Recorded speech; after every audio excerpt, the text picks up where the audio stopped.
नमस्कार शेतकरी मित्र हो, मी Shyamkant Mahajan, C bio aesthetic private limited, Hyderabad. आज आपण सी आदित्य भोगुले, गाव कोमलवाडी, तालुका सिन्नर, जिल्हा नाशिक यांचा जवळपास 500 झाडांचा पहिल्या बाराची तयारी करत असताना 26 जानेवारी 2026च्या हिशोबाने आपण या बागेला प्रथम पाणी दिल्यानंतर आज या डाळिंब प्लॉटची जर परिस्थिती बघितली तर बरोबर 48-49 दिवस झालेला हा प्लॉट आहे. आपल्या या डाळिंबाचं खासियत म्हणजे हा शरद किंगचा प्लॉट आहे आणि मागील 13 महिन्यापासून आदित्य यांनी डाळिंब या पिकामध्ये लागवड केल्यानंतर मागच्या 11 महिन्यामध्ये अतिशय चांगल्या पद्धतीने डाळिंब या पिकाचं संगोपन केल्यानंतर आपण या झाडाचं कॅनोपी मॅनेजमेंट हे बघू शकतात. ज्यावेळेस आपण बागेची पानगळ घेतली होती त्याच्या आधी मागील 3 महिन्यापूर्वी आपण रेस्ट बहारामध्ये जवळपास जे कामं आपण शेतकरी बांधवांनी रेस्ट बहारामध्ये केले पाहिजे, जे स्प्रे आपण घेतले पाहिजे आणि बेसल डोस ॲप्लिकेशनमधून आपण जे खतं दिले पाहिजे त्याबद्दल आपण आदित्य यांना विचारू. आपण कोणकोणत्या उत्पादनांचा वापर केलेला? इंडी रूट्स, किया पावडर, न्यूट्रिक्स एलएस असे भरपूर प्रकारचे श्री बायोचे संपूर्ण प्रोडक्ट आपण वापरले. रिझल्ट एक नंबर आहे. झाडामध्ये आता बघितल्यानंतर काही बदल वाटतो का आपल्याला? हो, भरपूर बदल वाटतो. डायरेक्ट डोळ्याने रिझल्ट दिसतील असे प्रॉडक्टचे रिझल्ट आहे. 3-4 महिन्यापूर्वी आपल्या झाडाचं कॅनोपी मॅनेजमेंट आणि झाडाचं जे म्हणतो आपण खोड म्हणा किंवा ब्रांचिंग म्हणा किंवा आता जी फुलांची संख्या आहे आपल्याला कसे जाणवते? एकदम चांगली व्यवस्थितपणे डेव्हलपमेंट झालेली. आता कमीत कमीत आपले 50 ते 55 फळं सेटिंग झालेले पर प्लांट. आपली व्हरायटी कोणती ही शरद किंग ही व्हरायटी. आपल्याला रिझल्ट कसे वाटले त्यानंतर? नाही, रिझल्ट एकदम छान रिझल्ट वाटले. मागील 1 ते 1.5 महिन्यापासून जे शेतकरी बांधव आंब्या बहारामध्ये तयारी करत होते, खास करून त्यांना ढगाळ वातावरणामध्ये मधल्या काळामध्ये त्रास दिल्यानंतर आणि दुसरी गोष्ट म्हणजे मधमाशी ही उठत नसल्यामुळे आपल्याला बऱ्याचशा ठिकाणी सेटिंगचा प्रादुर्भाव किंवा सेटिंगची ड्रॉपिंग म्हणा ही मोठ्या प्रमाणात जाणवली. बऱ्याचशा प्लॉटांना आपल्याला चालू वर्षी मोठ्या प्रमाणात अवकाळी झालेल्या पावसामुळे नर ही समस्या मोठ्या प्रमाणामध्ये जाणवली.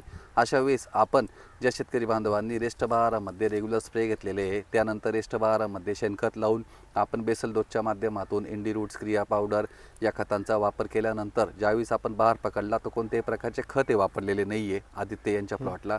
आणि आज बरोबर 48-50 दिवसाची स्टेज जर आपण बघितली तर आपल्याला या पद्धतीने सेटिंग ही आपण बघू शकतो. आणि स्प्रेच्या माध्यमातून आपण C Platino, magic mix, C999, Nutrix red, Nutrix LS या विविध उत्पादनांचा वापर हा केलेला आहे. त्यासोबतच आदित्य यांनी कोणत्याही प्रकारच्या झाडाच्या केनला हात लावलेला नाही आहे. आपण केन ही काढत नाही राहत. दुसरी गोष्ट म्हणजे आपण खोडावरती चांगलं काम हे केलेलं आहे. तिसरी गोष्ट म्हणजे आपण सुरुवातीच्या काळामध्ये पांढरी मुळी वाढवण्यासाठी काही जास्त प्रयत्न केलेले नव्हते. त्यानंतर आपण जर बघितलं आज जी सेटिंग आपल्याला बघतोय आपण आदित्य यांची सेटिंगच्या दरम्यानमध्ये होणारी जी गळ ती कंट्रोल करण्यासाठी आपण स्प्रेच्या माध्यमातून न्यूट्रिक्स एलएस, सिलिकॉन आणि कॅब्रोटॉप या मॉलिक्यूलचा वापर केलेला आहे. मधल्या काळामध्ये थ्रिप्स हा वाढलेला होता त्यावेळेस आपण चांगल्या कीटकनाशकांचा वापर करून थ्रिप्स नियंत्रण केलेलं आहे. तर मी डाळिंब उत्पादकांना खास करून सूचित करेल की खास करून नाशिक जिल्ह्यामध्ये मागील 1 ते 1.5 वर्षापासून मोठ्या प्रमाणामध्ये डाळिंब या पिकाची वाढ होत असताना आपण वेगवेगळ्या व्हरायटींमध्ये अभ्यास करतोय. त्यामध्ये खास करून भगवा आणि शेंद्र्या या जुन्या व्हरायटी आहेत. ते आजही मार्केटला नंबर 1 आहे एक्सपोर्टच्या दृष्टिकोनाने. पण मागील 3 ते 4 वर्षामध्ये जर आपण बघितलं तर शरद किंग जी व्हरायटी लॉन्च झालेली आहे मागच्या 2-3 वर्षामध्ये अतिशय चांगले रिपोर्ट्स शरद किंग मागच्या माध्यमातून भेटतात. आहे शरद किंगला आपल्याला सेटिंगमध्ये बऱ्याचशा ठिकाणी अडचण येत असते त्या कम्पेरेटिव्हली भगव्याची सेटिंग ही फास्ट होते. पण शरद किंगची सेटिंग कारण की आदित्य यांची जी कॅप्सूल ही जवळपास 80-90% निघाली मादीची.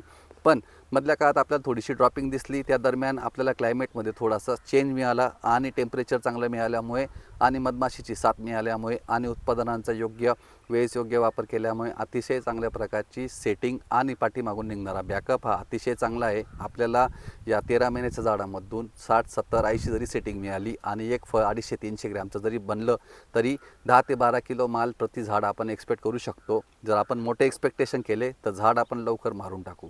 तर डाळिंब उत्पादकांना एवढेच सूचित करणं आहे की योग्य उत्पादनांचा योग्य मार्गदर्शनाच्या माध्यमातून आपण जर काम केलं तर नक्की आपल्याला यश हे शेवटपर्यंत मिळेल. एवढेच मला या व्हिडिओमधून सूचित करणे होते. आभार.